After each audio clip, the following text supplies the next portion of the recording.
I was parked outside a coffee shop in Maryville, Tennessee, staring at my phone screen at a photograph of a newspaper crossword page.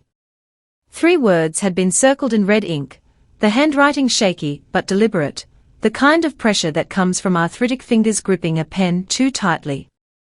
I'd been waiting 3 years for this signal. My parents had spent a decade telling anyone who would listen that I was a deadbeat who couldn't hold down a job. They whispered about me at church potlucks. They made jokes at cousin weddings. They rolled their eyes at my grandmother's birthday party when my name came up. What they never knew was that I investigate people exactly like them for a living. And my grandmother had just sent me the code. What happened at that Thanksgiving table 30 minutes later ended up in the Maryville newspaper. But before I tell you that part, you need to understand how a family decides one of their own is worthless, and what it costs them when they are wrong. Welcome back to Quiet Justice Tales. I'm Bethany, 34 years old.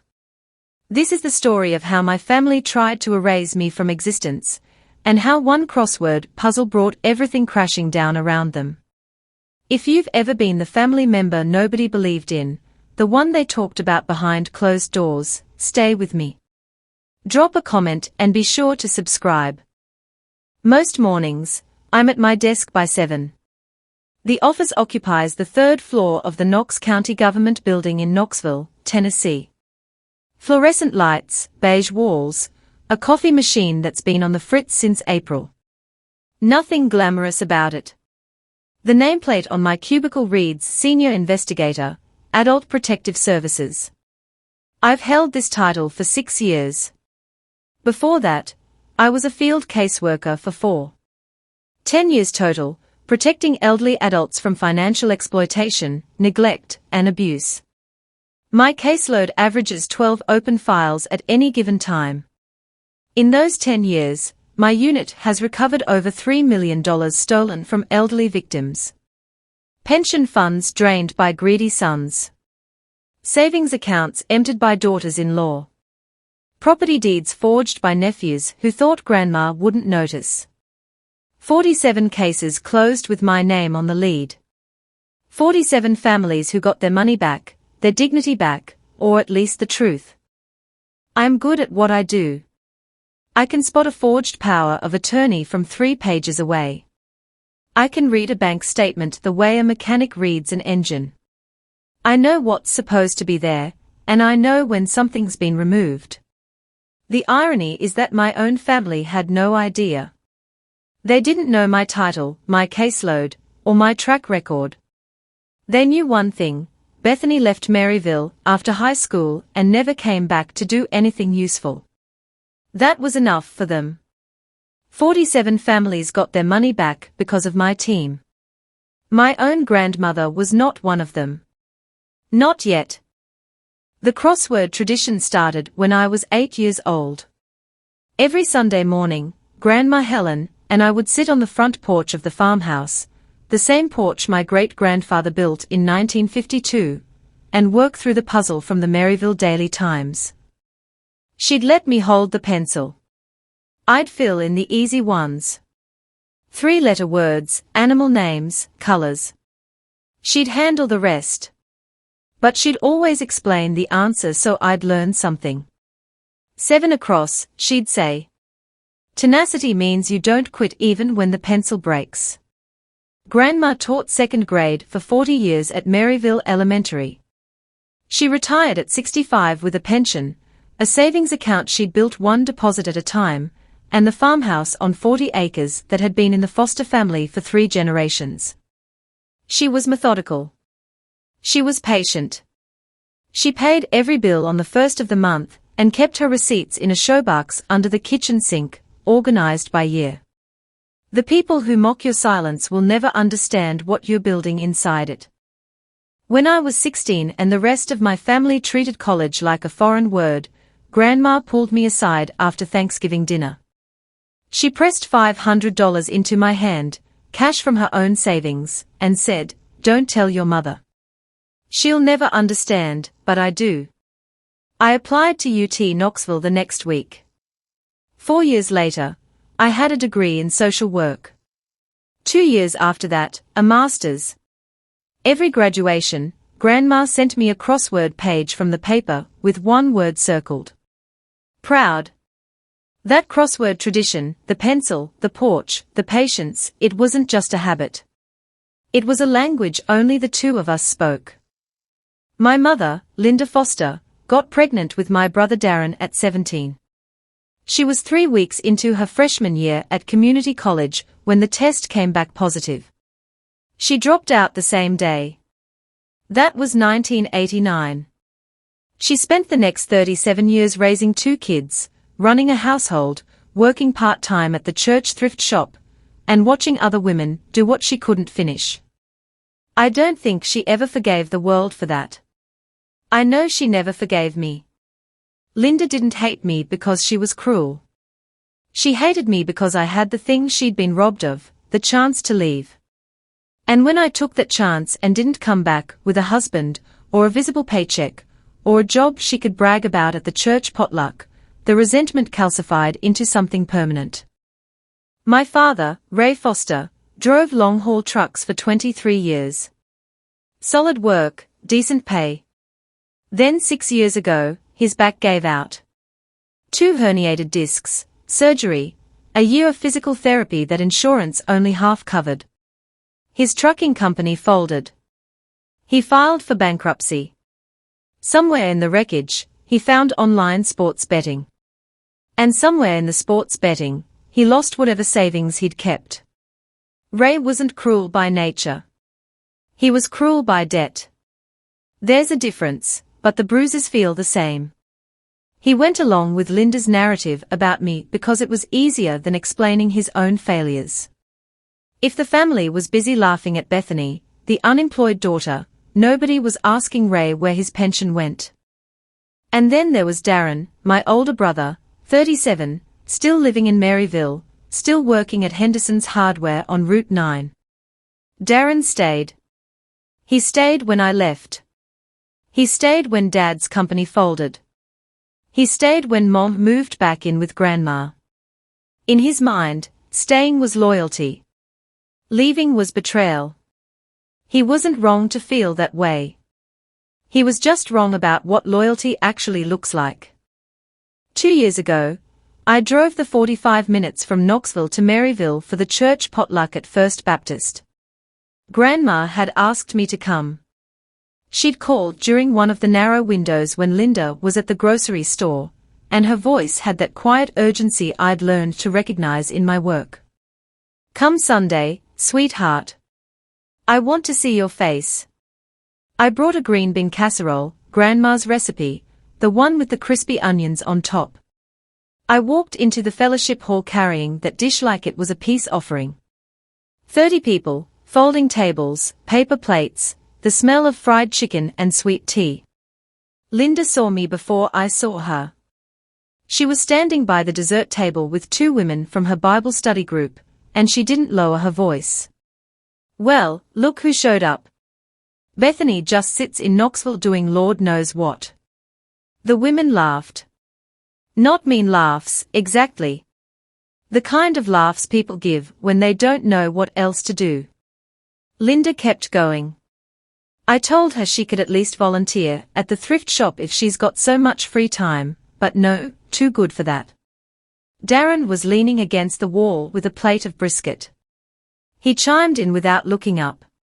At least she found time to come eat. That's the most productive thing she's done this year. Bigger laugh. I set the casserole on the table, sat down next to Grandma at the end of the row. She didn't say anything.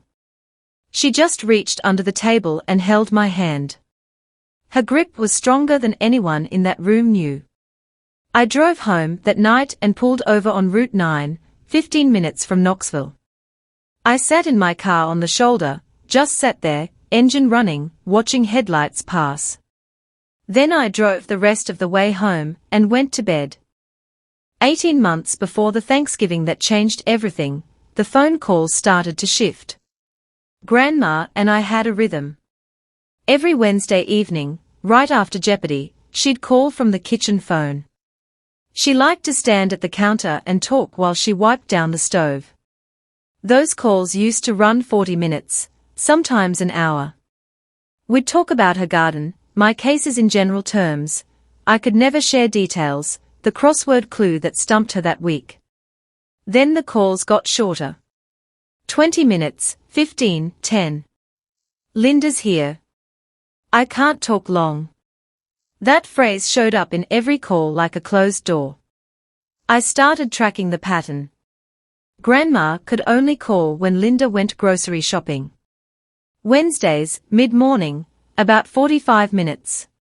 Outside that window, nothing. One Wednesday, she said something that made the hair on the back of my neck stand up. They changed my pill, dear. I'm not sure which ones I'm taking anymore. In my line of work, medication control is a red flag. When a caregiver rearranges an elderly person's medication without explanation, it usually means they are either neglecting the schedule or using it as leverage. I asked Grandma if I could come visit that weekend. She hesitated. I'd love that, sweetheart, but you'd better call first. I called Saturday morning. Linda answered. She's napping. She doesn't want visitors. I called again Sunday. Same answer. I asked Darren to check on her. His reply came back flat and rehearsed. She's fine, Bethany. Mom takes care of her every day. Just leave her alone. I hung up and sat at my kitchen table in Knoxville. I'd heard those exact phrases before in 47 case files. I just never expected to hear them about my own grandmother. The following Monday, I was back at my desk reviewing a case in Anderson County. An 83-year-old widow whose nephew had been cashing her Social Security checks for 2 years. Standard playbook: isolation, financial control, manufactured dependency. I built the evidence chain in 4 days. The district attorney filed charges on Friday. The widow sat across from me in my office and cried. Not sad tears, relief. You saved my life, she said. I told her that wasn't true. I told her she saved her own life by calling us. That's what I always say. It's what I believe. I drove home that evening and checked my phone. No calls from Grandma, no texts from Darren, no messages from Linda. Though she never called anyway, not unless she needed someone to blame for something. I sat on my couch with a bowl of cereal and thought about the widow in Anderson County. She had someone who noticed. She had a neighbor who called our hotline. She had me. My grandmother had none of those things, because the people who should have been watching were the ones draining her accounts. I hadn't said it out loud yet, but I knew the professional part of my brain had been assembling the picture for months. Shortened calls, medication changes, access denied, isolation from outside contacts. Every red flag in the APS training manual.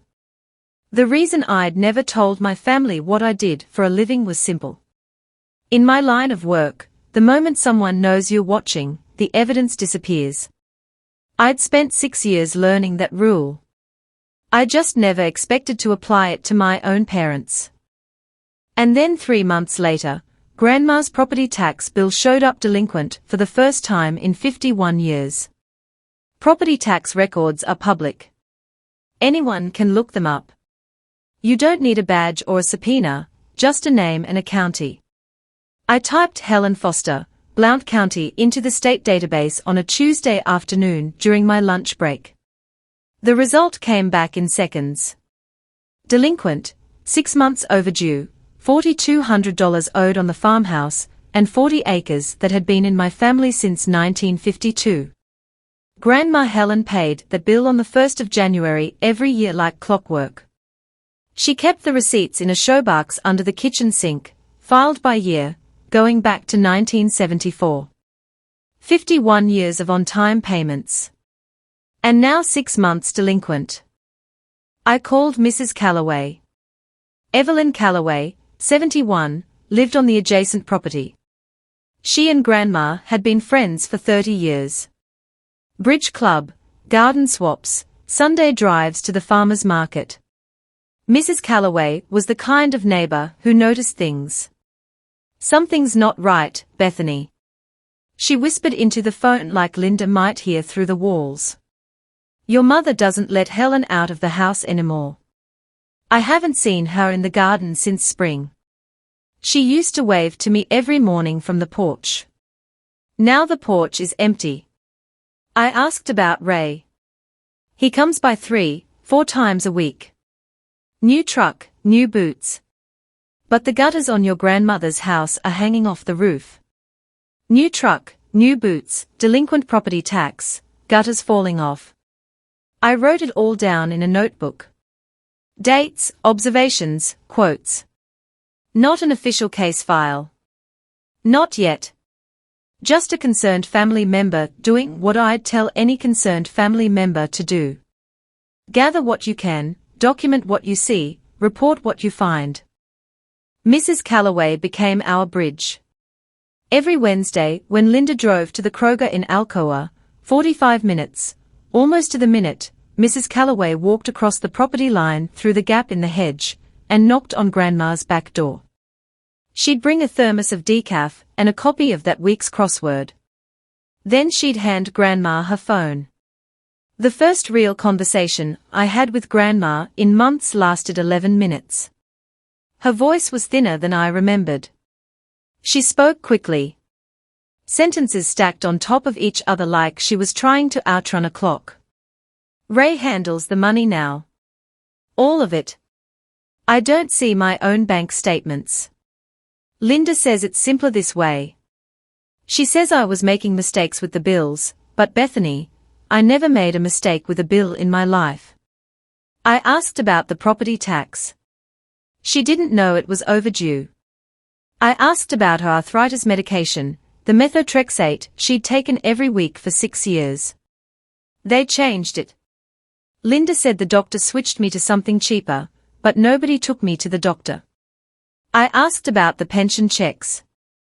Ray picks them up from the mailbox. He says he deposits them for me. I haven't seen a deposit slip in 4 months. I wanted to tell her everything. That I recognized every pattern she was describing. That I had 47 case files that started exactly this way. But she wasn't ready to hear it framed like that. This was still her daughter. "I can't accuse my own child, Bethany. I'd heard that sentence before, almost word for word in 80% of my cases. So I said what I always say. You don't have to accuse anyone, Grandma. You just have to let someone help." I drove down to Maryville the following Saturday, parked in the driveway, knocked on the front door of the farmhouse where I grew up. Linda opened it 6 inches. "What do you want?" I kept my voice professional, neutral. "I'd like to see Grandma. I'll sit with her on the porch for half an hour. She's tired. She doesn't want company." Behind Linda, the television was playing a game show. Loud, garish, the kind of programming Grandma had always hated. She watched PBS documentaries and Jeopardy. She did not watch daytime game shows at full volume. "I'll wait on the porch until she's feeling better," I said. Linda's jaw tightened. "Suit yourself." She closed the door. I sat on Grandma's porch chair, the wicker one where we used to do crosswords, and waited. The garden was dead. Not dormant winter dead, neglected dead. The tomato cages were rusted and collapsed. The herb bed was all crabgrass. Grandma's garden had won the Blount County Fair ribbon 4 years running. Now it looked like nobody lived here. 2 hours later, Ray pulled up in a Ford F-150. 2 years old, chrome package, mud tires. He stepped out wearing a Carhartt jacket that still had the tags showing on the sleeve and Red Wing boots that hadn't seen a day of work. He looked at me like I was a solicitor. "Go home, Bethany. Nobody asked you to come." I looked at his new jacket. I looked at the hanging gutters above my head. I looked at the garden my grandmother had tended for 40 years, now choked with weeds. "Nice truck, Dad." He didn't answer. He went inside. I drove back to Knoxville.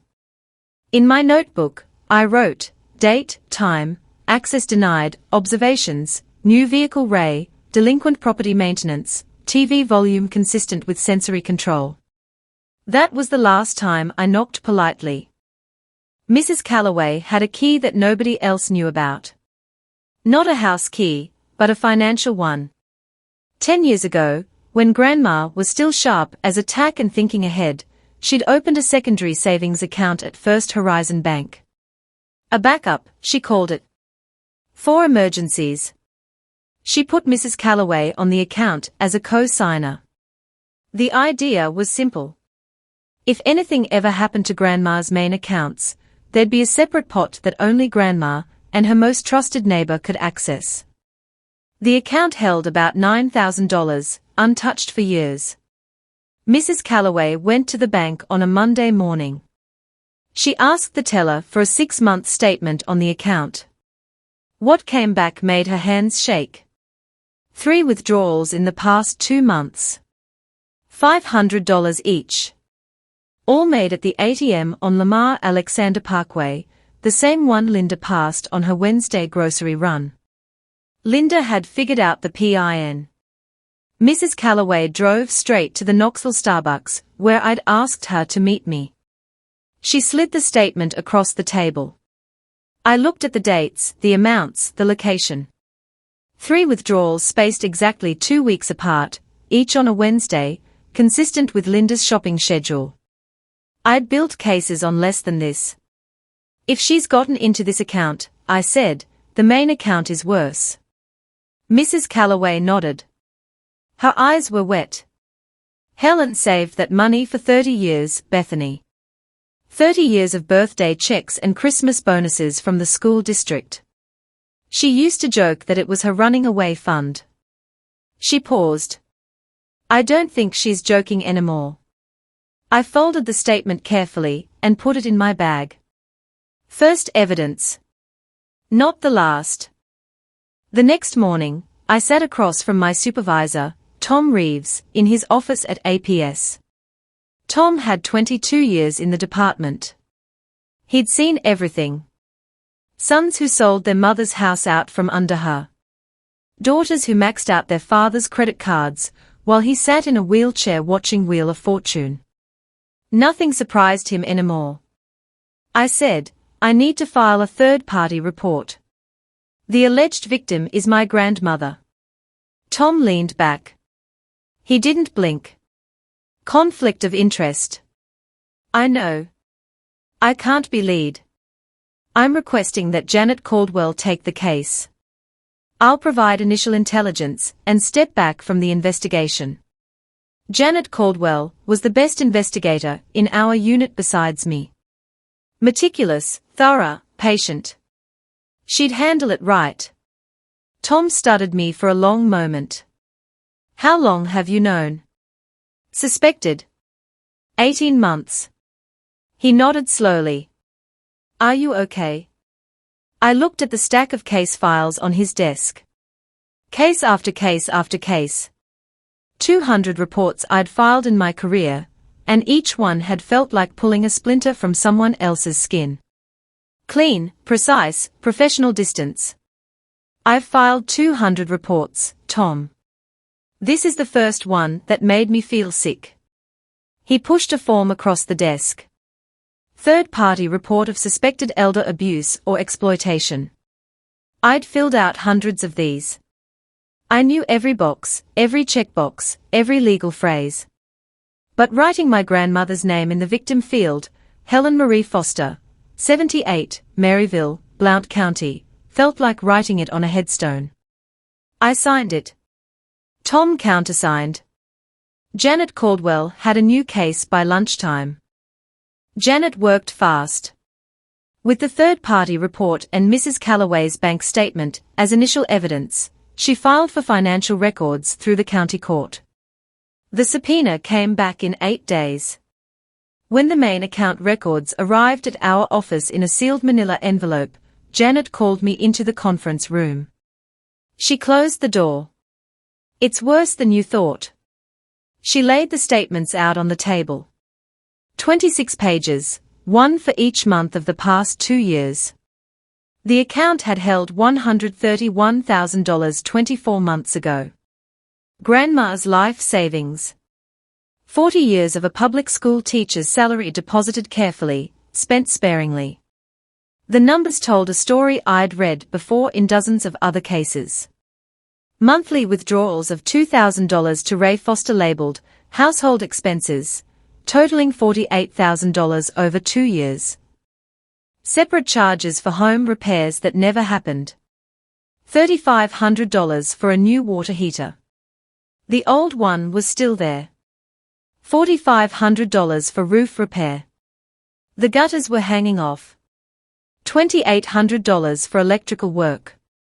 The porch light had been out since spring. Linda's name appeared on 6 checks to a medical billing company I'd never heard of. Janet had already looked it up. It didn't exist. Total missing, approximately $127,000. The power of attorney had been signed 2 years prior, during Grandma's hospitalization for pneumonia. Linda had brought the papers to the hospital room. "Just temporary, Mom, until you're back on your feet." Grandma signed. She never got the papers back. And here was the detail that turned my professional detachment to something closer to fury.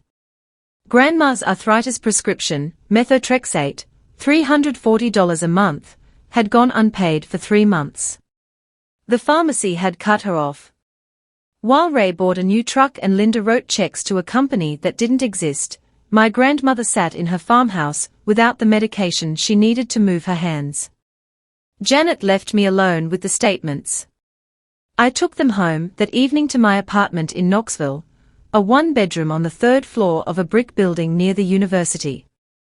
I sat at my kitchen table with a cup of coffee that went cold and read every line on every page. 26 pages, 26 months. Each page was a month of my grandmother's life draining away in increments. Page 8, $2,000 to Ray Foster. Page 9, $2,000 to Ray Foster. Page 12, $4,500 for home repair that never happened. I've read hundreds of financial exploitation files. I know what patterns look like. But patterns don't prepare you for page 22. The last page of the statement. The final line. Current balance, $3,412. I read it twice. Then I set the paper down on the table flat next to my cold coffee. 40 years of chalk dust and lesson plans. $3,412. That was what remained of my grandmother's entire working life. Every morning she'd stood in front of 22 second graders and taught them to read. Every afternoon she'd graded papers at the kitchen table while the casserole baked. Every month she deposited her check and watched the balance grow penny by penny, year by year. $131,000 built over 4 decades of patience and discipline reduced to a balance that wouldn't cover 3 months of her arthritis medication. I set the paper flat on the table, picked up my phone, and called Janet. "How fast can we move?" I sat there looking at 26 pages of my grandmother's life disappearing line by line. If you've ever seen someone you love being taken advantage of by the very people who should protect them, you know that feeling. That cold, quiet understanding that you have to do something. If this story is hitting close to home, keep watching. The crossword puzzle hasn't arrived yet. Janet and I met with the Assistant District Attorney for Blount County the following week. His name was Paul Whitfield, mid-50s, former public defender turned prosecutor, the kind of man who'd seen enough elder abuse cases to skip the pleasantries. Janet presented the evidence. 26 months of bank statements. The fraudulent POA. Mrs. Calloway's testimony about the secondary account withdrawals. Pharmacy records showing the unpaid methotrexate prescription. Whitfield reviewed everything for 40 minutes without speaking. Then he looked up. You have enough for a financial exploitation charge under TCA 71-617.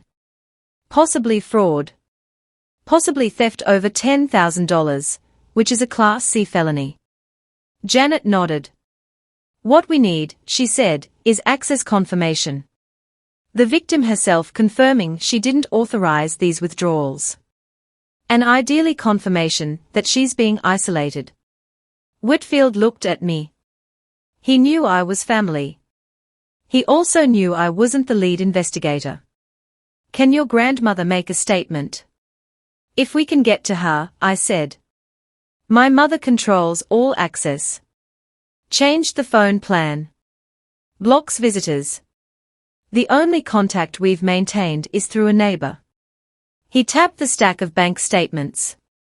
We can get a welfare check ordered. Have an officer do a knock and talk. They'll coach her before the officer arrives, I said. She won't speak freely with Linda in the room. Whitfield was quiet for a moment. Then we need her to reach out voluntarily on her own terms. I thought about the crossword puzzle. About 3 words circled in red. About a code Grandma and I had set up 5 years ago, the afternoon I first told her what elder financial exploitation looked like, because I wanted her to be ready if it ever happened to anyone she knew. She'd laughed. You think someone's going to steal from an old school teacher? I hadn't laughed back. I called the farmhouse the next evening. Linda picked up on the second ring. I kept my voice even. Hi, Mom. I'd like to talk to Grandma for a few minutes. She's watching her shows. I'll wait. Linda sighed. The long theatrical kind that takes more effort than just saying what you mean. Bethany, your grandmother is fine. She eats 3 meals a day. She watches her programs. She sleeps in her own bed. I moved back in 3 years ago to take care of her. What have you done? I didn't answer the question. I said, I'd like to hear from her directly that she's doing well. You want to hear something? Fine. Here's what I hear every day from the women at church, from your cousins, from people who actually show up. Bethany just sits in Knoxville doing Lord knows what. The line went quiet for a second. Then Linda's voice dropped lower, sharper. You had every opportunity, Bethany. Scholarships, degrees, all that education. And what did you do with it? Nothing. At least Darren stayed. At least Darren shows up. I held the phone away from my ear, not because it hurt. I'd heard worse in intake interviews with actual criminals, but because I needed to remember this was a conversation, not an interrogation. Can I speak with Grandma, please? No. Click. I set my phone down. I opened my laptop and wrote the time, date, and a summary of the conversation in my personal log. Tennessee is a one-party consent state. The call had been recorded on my end. Not because I'd planned to record it, because I record every call from that number. It's a habit I picked up from work, and habits are hard to break when they are the right ones. I tried Darren next. He had blocked me on social media 2 years earlier, right after the church potluck. So I sent an email. Subject line, Grandma. Darren, I'm worried about Grandma. Her property tax is 6 months overdue. She hasn't been to the doctor in 4 months. I can't reach her by phone. Can you please check on her? His reply came back the same evening. A few blunt lines. Bethany, I check on Grandma every week. She's fine. Mom handles everything. The taxes are being sorted out. Stop trying to stir up drama. I wrote back, Darren, the taxes aren't being sorted out. I pulled the county records and her bank account. He cut me off. One line. You don't get to care now. You abandoned us. I sat with that for a long time. My brother wasn't evil. He'd never stolen a dime from anyone. He went to work at Henderson's Hardware 6 days a week, coached Little League on Saturdays, brought Grandma flowers on her birthday. In his mind, he was the loyal one. The one who stayed while I ran off to Knoxville to become nothing. He didn't know about the $127,000. He didn't know about the phantom invoices, the diverted pension checks, the unpaid medication. He only knew the story Linda had written. Bethany left. Bethany failed. Bethany doesn't get to have opinions about this family anymore. And because that story was simpler and more comfortable than the truth, he believed it. He wasn't protecting Linda and Ray. He was protecting the only version of reality that made his sacrifices feel worthwhile. I understood that. I'd seen it in case after case. The enabler who doesn't know they are enabling. The gatekeeper who thinks they are guarding the family when they are actually locking the victim inside. My brother was loyal to the wrong story. I couldn't fix that with an email. 2 weeks later, Mrs. Calloway called me at 9 in the evening. She never called that late. Bethany, Helen fell in the bathroom last Tuesday. She bruised her hip and her right hand. Linda didn't take her to the hospital. She said it was just a bruise. I closed my eyes. A fall in the bathroom. Bruised hip. Bruised hand. No medical attention. I'd written those exact words in a dozen neglect reports. How bad is the hand? She can barely hold a pen. I saw her through the kitchen window yesterday. She was trying to peel an orange and she couldn't grip it. Mrs. Calloway paused. I could hear her breathing.